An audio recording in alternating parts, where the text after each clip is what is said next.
እረኛ ቢኒያም ዘነበ ከኪንግስ ጌት ዓለም አቀፍ ቤተክርስቲያን ባላደራና እረኛ ነኝ።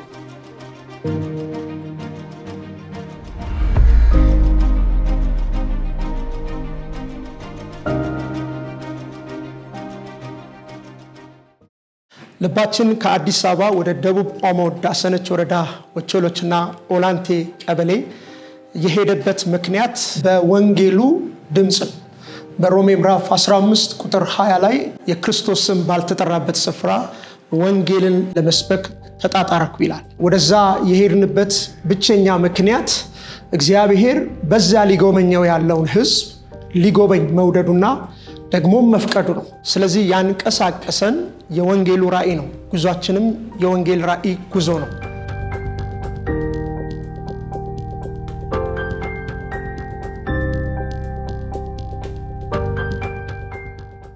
ከአዲስ አበባ ወደ ደቡብ ኦሞ ኦቾሎችና ኦላንቴ የነበረን ጉዞ ከባሪያ ጋር በመልካም ምልክትን አድርግ እንደሚል ሕያውና የታመነው ቃል በእርግጥም እግዚአብሔር ምልክትን ሰጥቶናል። ይሄ ጉዞ ዋጋ የሚጠይቅ ጉዞ ነው። ይሄ ጉዞ መስዋዕትነት የሚጠይቅ ጉዞ ነው። ከምንችለው በታች አልሆንም።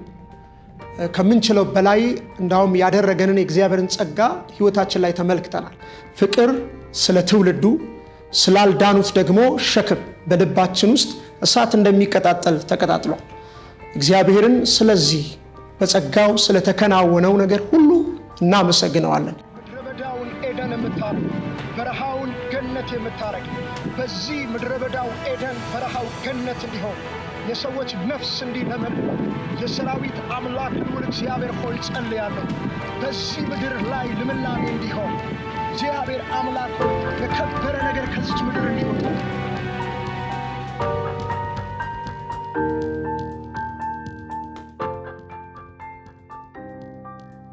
ሰላም የጌታ ጸጋና ሰላም ይብዛላችሁ። የተወደዳችሁ በዓለም ዙሪያ ያላችሁ የጌታ ቤተሰቦች፣ ስሜ አዋጅ ነጋሪ ታሪኩ ይባላል። እንግዲህ ወደ ደቡብ ኦሞ ዳሰነች ወረዳ እንዴት እንደገባን ዛሬ ነግራችኋለሁ። እንግዲህ ደቡብ ኦሞ አጠቃላይ 16 ብሔሮች ያሏት ምድር ናት። ዳሰነች ደግሞ ከ16ቱ ብሔር አንዱና ደግሞ በኬንያ ቦርደር ላይ የሚገኝ የመጨረሻ ወረዳ ነው። እንግዲህ እንደሚታወቀው በዚህ በ16ቱ በደቡብ ኦሞ ብሔር የተለያዩ የባህል አምልኮ የባህል ስርዓት ያለበትና ያልተለመዱ የሰው ልጆች በዚህ አካባቢ ያልለመድናቸው የህይወት ስርዓት የሚካሄድበት ቦታ ነው። እግዚአብሔር አምላክ ረድቶን ወደዚህ ምድር ስንገባ አስቀድመን ከመግባታችን በፊት ስለ አካባቢ ያለን ኢንፎርሜሽን በጣም ከባድ፣ ብዙ ሰዎች ደግሞ ወደዛ ለወንጌል ገብተው ብዙም ውጤታማ ያልሆኑበት በተደጋጋሚ ለበጎ አድራጎት እንዲሁም ለወንጌል ስራ ለወንጌል አገልግሎት ለቤተክርስቲያን ተከላ ይገቡ ነበር። ነገር ግን አካባቢው አርብቶ አደር ከመሆናቸው የተነሳ ዛሬ ወንጌል ተቀብለው ነገ ወደ ባህል ከዛም ደግሞ ቀጥሎ ሌሎችን የባህል ስርዓቶችን ለማድረግ የሚሄደው የወንጌል አገልግሎት ከባህላቸው ጋር ስለማይገናኝ ወይም ደግሞ በባህሉ ጸንተው መቆየት ስለሚፈልጉ ለወንጌል ያላቸው አካሄድ ወይም አቀባበል በጣም ከባድ ነበር።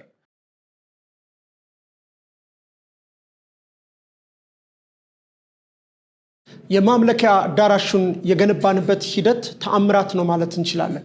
በተሰጠን ስፍራ ላይ አዳራሹን ከመገንባታችን በፊት አንዳንድ ሂደቶችን ሄደናል። ምድረ በዳ በረሃ እንደመሆኑ መጠን ቃሉን የሚሰሙበት፣ የሚጸልዩበት፣ የሚያመልኩበት፣ የሚሰበሰቡበት ስፍራ ያስፈልግ ነበር። የመጀመሪያ ያደረግነው ራእይ የማካፈል ፕሮግራም ነበር። ይሄም በሳሮ ማሪያ ሆቴል የእግዚአብሔርን ጸጋ ከኛ ጋር ይካፈሉ የነበሩ አገልግሎታችን የሚያውቁ የቅርብ ጓደኞቻችንን ወዳጆቻችንን ደግሞም ስለ ወንጌል ሸክምና ልብ ያላቸውን በመጥራት ራእዩን አካፈልናቸው።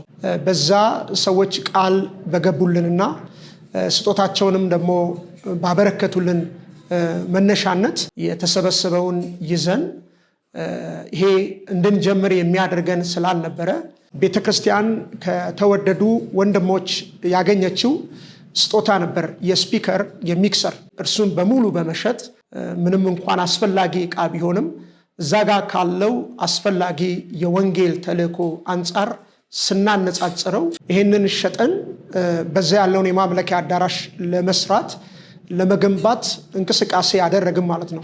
የማይታለፍ ይመስል ነበር ግን አሳለፈኝ አምላክ እግዚአብሔር ክብሩ እንደ ጋሻ ሆኖ ከለለኝ የዘመ ጊዜ ለኔስ በዛል።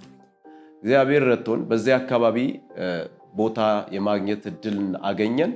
ያውም ደግሞ ከደቡብ ኦሞ ከዳሰነች ወረዳ ኦቾሎች ተብላ የምትጠራውን ቀበሌ ከአካባቢው ካሉ ቀበሌዎች በጣም ወደ ጫፍ የምትጠጋ ለኬንያ 15 ኪሎ ሜትር የምትቀር የመጨረሻ ቀበሌ ናት።